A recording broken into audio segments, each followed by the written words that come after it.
یہ 7ویں صدی میں ایک بادشاہ تھا ابو سعید ملک مظفر نے یہ میلاد کی محفلیں کروانی شروع کی ہیں، اور میلاد کا بانی 7ویں صدی کا ایک ظالم اور جو نا وہ ایک فاسق قسم کا بادشاہ تھا۔ تو یہ 7ویں صدی کی ایجاد ہے جی میلاد کی محفلیں۔ حالانکہ بحمد تعالیٰ میں اپنے پچھلے بیان میں تفصیل کے ساتھ دلائل کتاب و سنت سے پیش کر چکا ہوں کہ میلاد کا ذکر کرنا اور محفل میلاد کرنا اور نبی کریم علیہ الصلوۃ والسلام کی آمد میں، حضور کی آمد کے شکرانے میں محفلیں منعقد کرنا سرکار دو عالم علیہ السلام کے صحابہ کی سنت ہے۔ المعجم الکبیر طبرانی کی جلد نمبر 1 صفحہ 25 پر حدیث کا نمبر 28 ہے، سیدہ عائشہ فرماتی تذاکر رسول اللہ صلی اللہ علیہ وسلم و ابو بکر میلادہما عندی، کہ نبی کریم علیہ السلام نے میرے سامنے اپنا میلاد بیان کیا ہے۔ سنن نسائی کی حدیث ہے کہ سرکار دو عالم علیہ السلام کے صحابہ نے حضور اقدس صلی اللہ علیہ وسلم کے آمد کے شکرانے میں انہوں نے حضور کی آمد پر من علینا بیکا کہہ کے اپنا مقصد بیان کیا کہ ہم حضور کی آمد پر اللہ رب العزت کا اس احسان کا شکریہ ادا کر رہے ہیں۔ دیگر حدیث میلاد شریف کی محافل اور اہل سنت و جماعت کے جو معمولات ہیں ان پر بحمد تعالی دلائل موجود ہیں۔ اب یہ ایک لوگوں کو ورگلانے کے لیے یہ پروپیگنڈا کیا جاتا ہے کہ میلاد کا بانی ملک مظفر ابو سعید ہے اور وہ ایک ظالم اور فاسق قسم کا بادشاہ تھا، لہذا یہ میلاد کی محفلیں شریعت کے خلاف ہیں۔ حالانکہ پہلے میں بات تو اس کا جواب عرض کر دیتا ہوں۔ ملک مظفر ابو سعید یہ کون تھا، اس کے بارے میں مسلمہ شخصیات کی آراء کیا ہے، ان کا موقف کیا ہے۔ یہ کتاب ہے امام سیوطی رحمۃ اللہ کی الحاوی الفتاوی۔ اپنی اس کتاب کے صفحہ نمبر 200 پر ملک مظفر کے بارے میں امام جلال الدین سیوطی رحمۃ اللہ علیہ لکھتے ہیں، احد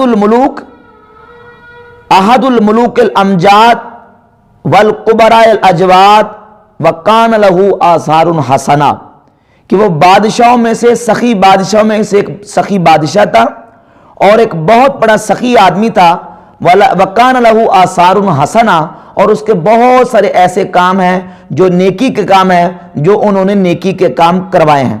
وکان شہمن شجاعن بطلن عاقلن عالمن عادلن رحمہ اللہ و اکرم مثواہ، کہ بادشاہ ملک مظفر وہ بڑے ہی تندرست اور جسے والے تھے اور بڑے بہادر تھے اور بڑے ہی ایک ہیرو قسم کے آدمی تھے، عقل مند تھے، عالم تھے، عادل تھے۔ اللہ رب العزت ان کی قبر کو روشن فرمائے، اکرم مثواہ۔ اور یہی بات حافظ ابن کثیر نے البدایہ والنہایہ کی جلد نمبر 13 صفحہ 159 پہ بیان کی ہے۔ حافظ ابن کثیر لکھتے ہیں، ملک مظفر کے حوالے سے اپنا موقف پیش کرتے ہیں، جلد 13 کے صفحہ 159 پہ لکھتے ہیں یہی بات جو امام سیوطی رحمۃ اللہ علیہ نے لکھی ہے، احد الاجواد والسادات القبراء والملوک الامجاد لہو آثار حسنہ، اور صفحہ 160 پہ لکھتے ہیں، کان مع ذلک شہمن شجاعن فاتقن بطلن عاقلن عالمن عادلن رحمہ اللہ۔ یہ سارے کلمات جو ہیں یہ ملک مظفر کی توثیق کے حافظ ابن کثیر نے ذکر کی ہے۔ سیر اعلام نبلاء کی جلد نمبر 16 صفحہ نمبر 246 پہ حافظ ذہبی ملک مظفر کے بارے میں لکھتے ہیں، کانا متواضعاً خیراً سنیاً، کہ ملک مظفر متواضع بڑے عاجزی والے تھے، انکساری والے تھے، خیراً سنیاً، اور بڑے بہتر شخص تھے اور عقیدے کے اعتبار سے بھی سنی تھے۔ جن کی سنیت کی توثیق حافظ ذہبی کر رہے ہیں، یہ مخالفین میلاد کہتے ہیں کہ وہ ایک ظالم اور ایک بدعتی اور فلاں فلاں قسم کے شخص تھے۔ یحب الفقہاء والمحدثین، حافظ ذہبی کہتے ہیں کہ فقہاء اور محدثین سے محبت کرتے تھے۔ ربما آت شعراء، اور شاعروں کو وہ وظیفہ بھی دیا کرتے تھے۔ وما نقل انہ انہزم فی حرب، اور کوئی ایسی بات منقول نہیں ہے کہ کبھی ان کو کسی جنگ میں شکست ہوئی ہو، جس جنگ میں گئے ہیں اسی جنگ کو وہ فتح کر کے آئے ہیں۔ تو یہ توثیق کے کلمات جو ہیں علماء نے محدثین نے ملک مظفر کے بارے میں لکھے. علی سبیل تنزل اگر 2 منٹ کے لیے مان بھی لیا جائے کہ ابو سعید ملک مظفر جو ہے وہ ان کے کہنے کے مطابق، ان کے قول کے مطابق وہ ظالم بادشاہ تھے، بدعتی تھے، تو کیا کسی ظالم بادشاہ کا کیا ہوا ہر کام ہی غلط ہوتا ہے؟ ہر کام ہی برا ہوتا ہے؟ جبکہ یہ بھی مانتے ہیں کہ کئی ایسے ظالم قسم کے حکمران گزرے ہیں کہ جنہوں نے کئی ایسے کام کیے ہیں کہ جن کو یہ اچھا سمجھتے ہیں. حجاج بن یوسف نے قرآن مجید پر اعراب لگائے تو یہ برا کام ہے کہ اچھا کام ہے؟ اچھا کام ہے. اس طرح مختار بن ابی بکر سقفی نے کیا کیا ہے؟ قاتلین امام حسین سے انتقام لیا، بدلہ لیا ہے. تو برا کام کیا کہ اچھا کام کیا ہے؟ یہ بھی کہیں گے کہ اچھا ہے. تو بھئی اس کے ظلم کو دیکھیں گے کہ اس کے کام کو دیکھیں گے.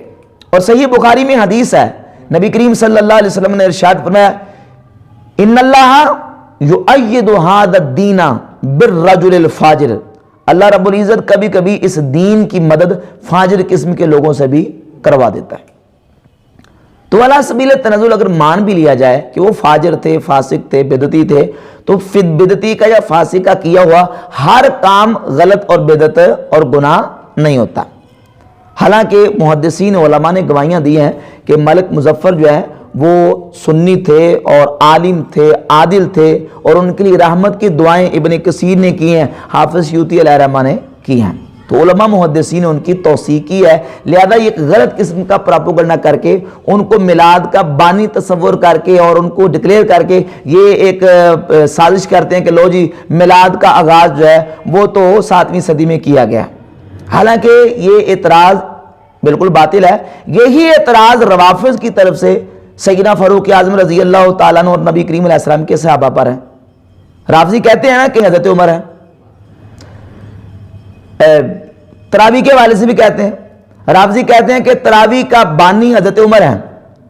رسول اللہ صلی اللہ علیہ وسلم نے پورا مہینہ نماز تراوی نہیں پڑھائی، تراوی کے بانی حضرت عمر کو ڈکلیئر کرتے ہیں. پھر اسی طرح وہ کہتے ہیں کہ جناب متع کے حرام ہیں، یہ بھی عمر ہے، عمر نے متع حرام قرار دیا ہے. تو اب یہ لوگ جو اس طرح کے پراپوگنڈے کرتے ہیں، یہ اس وقت کیا جواب دیتے ہیں؟ یہ اس وقت یہی جواب دیتے ہیں کہ نہیں جی، حضرت عمر تراوی کے بانی نہیں ہے، بانی اللہ کے نبی علیہ السلام ہے. اللہ کے رسول علیہ السلام نے نماز تراوی پڑھی ہے اور صحابہ کو حضور نے جماعت کے ساتھ پڑھائی ہے. حضرت عمر نے تو تراوی پر پابندی کروائی ہے، حضرت عمر نے تو اس پر پابندی کروائی ہے. اس طرح متع تو نبی کریم علیہ السلام نے خود حرام کیا ہے اور حضور کی صحیح حدیثوں سے ثابت ہے. ہاں حضرت عمر نے اپنے دور خلافت میں متع کے حرام ہونے کی اور متع کی حرمت کی پابندی کروائی ہے.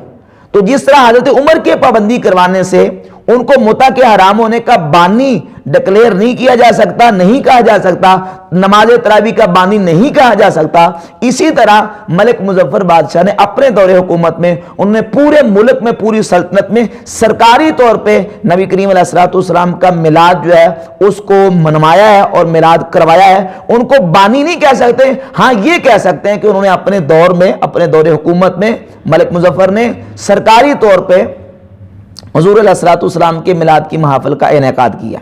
جس طرح ہمارے دور میں 2018 میں پرائم منسٹر پاکستان نے یہ اعلان کیا ہے کہ 2018 میں میلاد النبی سرکاری سطح پہ منایا جائے گا. آپ کو صرف یہ کہے کہ جناب پاکستان میں میلاد کا بانی عمران خان صاحب ہیں، تو اس کا کیا جواب دیا جا سکتا ہے؟ اس کو کیا کہیں گے؟ یہی کہیں گے کہ یہ ظاہر ہے کہ تحکم سینہ زوری زبردستی ہے. کسی بندے کا اس طرح کا اقدام جو ہے اس کو یہ نہیں کہا جا سکتا کہ وہ اس کا کیا بن گیا؟ بانی بن گیا.